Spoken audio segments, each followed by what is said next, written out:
दोस्तों 9 सितंबर ये वो तारीख है जब उपराष्ट्रपति का चुनाव होना है। सभी सांसद वोट करेंगे, लेकिन इससे पहले दोनों ही गठबंधन अपने लिए समर्थन जुटाने की कोशिश कर रहे हैं। क्रॉस वोटिंग के पूरे आसार भी दिखाई दे रहे हैं। ऐसे में ये जानना जरूरी है कि आखिर किसके पास कितने नंबर है। क्रॉस वोटिंग हुई तो क्या होगा, सब जानते हैं इस वीडियो में। नमस्कार, मैं हूं महिमा और आप देखना शुरू कर चुके हैं उल्टा चश्मा यूसी। दोस्तों, ये 17वां उपराष्ट्रपति पद का चुनाव है। इस पद का चुनाव एक निर्वाचक मंडल की ओर से किया जाता है, जिसमें लोकसभा और राज्यसभा दोनों के सदस्य शामिल होते हैं। इस बार उपराष्ट्रपति चुनाव में तमिलनाडु से बीजेपी के वरिष्ठ नेता सीपी राधाकृष्णन और आंध्र प्रदेश के सुप्रीम कोर्ट के पूर्व जज बी सुदर्शन रेड्डी के बीच मुकाबला है। महाराष्ट्र के राज्यपाल राधाकृष्णन को बीजेपी संगठन का एक वफादार और भरोसेमंद चेहरा माना जाता है और वो दक्षिण भारत में अपनी उपस्थिति मजबूत करने के लिए पार्टी की रणनीति का हिस्सा रहे हैं। लेकिन दूसरी तरफ सुदर्शन रेड्डी पॉलिटिक्स से बाहर रहे हैं। जुडिशरी में अपनी ईमानदार और निष्पक्ष छवि के लिए जाने जाते हैं। वो संविधान और लोकतांत्रिक मूल्यों की रक्षा के लिए काम करते हैं। ऐसे में राजनीति और न्यायपालिका के बीच ये सीधा टकराव है। इस वजह से भी ये चुनाव और भी ज्यादा इंटरेस्टिंग हो चुका है।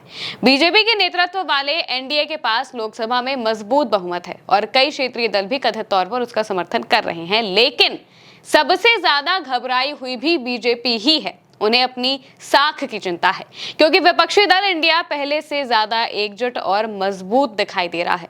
कांग्रेस, तृणमूल कांग्रेस, आम आदमी पार्टी, समाजवादी पार्टी, आरजेडी, वामपंथी दलों और दूसरे विपक्षी दलों ने सुदर्शन रेड्डी के समर्थन में काफी मुखर तरीके से सक्रिय रूप से प्रचार किया है। साथ ही साथ शिवसेना यूबीटी रेड्डी को समर्थन दे रही है। इसके अलावा ऑल इंडिया मजलिस इत्तेहादुल मुस्लिमीन यानी कि एआईएमआईएम के राष्ट्रीय अध्यक्ष असदुद्दीन ओवैसी ने भी तेलंगाना के मुख्यमंत्री रेवंत रेड्डी के कहने पर जस्टिस सुदर्शन रेड्डी को समर्थन देने का फैसला किया है।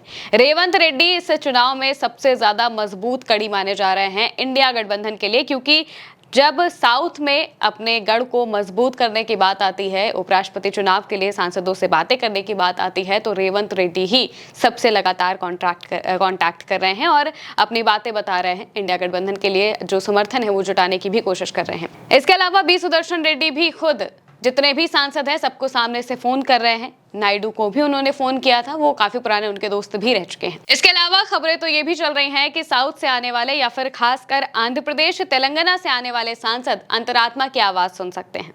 राजनाथ सिंह ने तमिलनाडु के मुख्यमंत्री एमके स्टालिन से संपर्क किया था और समर्थन मांगा था, लेकिन स्टालिन ने किसी तरह का बयान देने से परहेज कर दिया। स्टालिन तो अभी राहुल गांधी की वोटाधिकार यात्रा में भी शामिल हुए थे।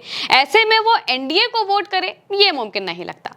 इसके अलावा वाईएसआरसीपी ने एनडीए को समर्थन देने की बात जरूर कही है। उसके पास लोकसभा में 4 और राज्यसभा में 7 सदस्य हैं।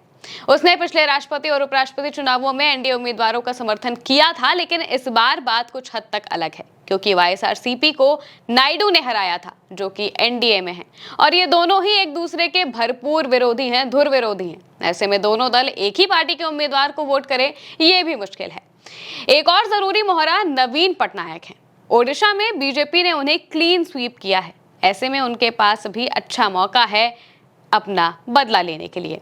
इस समय बीजेडी के मुखिया और ओडिशा के पूर्व मुख्यमंत्री नवीन पटनायक दिल्ली में मौजूद हैं। उन्होंने उपराष्ट्रपति पद पर वोटिंग को लेकर पत्ते अभी तक नहीं खोले हैं, कोई भी बयानबाजी किसी तरीके की नहीं की है। बीजेडी की वरिष्ठ विधायक प्रमिला मलिक कह चुकी हैं कि पार्टी प्रमुख ओडिशा के हितों को सर्वोपरि रखते हुए उचित समय पर फैसला लेंगे, यानी कि ओडिशा के हितों को देखते हुए वो फैसला लेंगे। ऐसे में एनडीए के लिए ये चुनाव खासकर मुश्किल है, क्योंकि उन्हें बाहरियों से ज्यादा अंदर बैठे दलों की नाराजगी झेलनी है। बेशक एनडीए के पास बहुमत से ज्यादा नंबर है, उनके पास लोकसभा में बहुमत है। अगर आंकड़ों को देखा जाए तो लोकसभा में एनडीए के सांसदों की संख्या 293 है और राज्यसभा में 130 है। इसके अलावा 12 मनोनीत सदस्य भी हैं। इस तरह एनडीए के पास कुल 435 सांसद हैं। चुनाव में 782 सांसद भाग लेंगे। ऐसे में बहुमत का आंकड़ा 392 है। लेकिन अगर क्रॉस वोटिंग होती है तो एनडीए को इंडिया से नेक टू नेक फाइट देखने को मिल सकती है। अगर एनडीए 5 या फिर 10 नंबर से भी जीतती है तो भी ये उसके लिए बड़ी टेंशन की बात होगी, क्योंकि एक तो इस चुनाव में व्हिप नहीं जारी होता है। सभी सांसद स्वतंत्र है अपने मन के उम्मीदवार को वोट करने के लिए। अब अगर चुनाव कैसे होता है इस पर आए तो उपराष्ट्रपति का चुनाव एक निर्वाचक मंडल की ओर से करवाया जाता है, जिसमें संसद के दोनों सदनों के सदस्य शामिल होते हैं। यही नहीं, इसमें मनोनीत सदस्य भी भाग लेते हैं। इस चुनाव में राज्य विधानसभाओं की कोई भूमिका नहीं होती है। 2025 में जो रिक्त पदों को छोड़ दिया जाए तो दोनों सदनों के 782 सांसद होंगे, जिनमें से लोकसभा में 543 और राज्यसभा में 233 निर्वाचित हैं और 12 मनोनीत सदस्य होंगे। हर सांसद के वोट की वैल्यू एक जैसी ही होती है।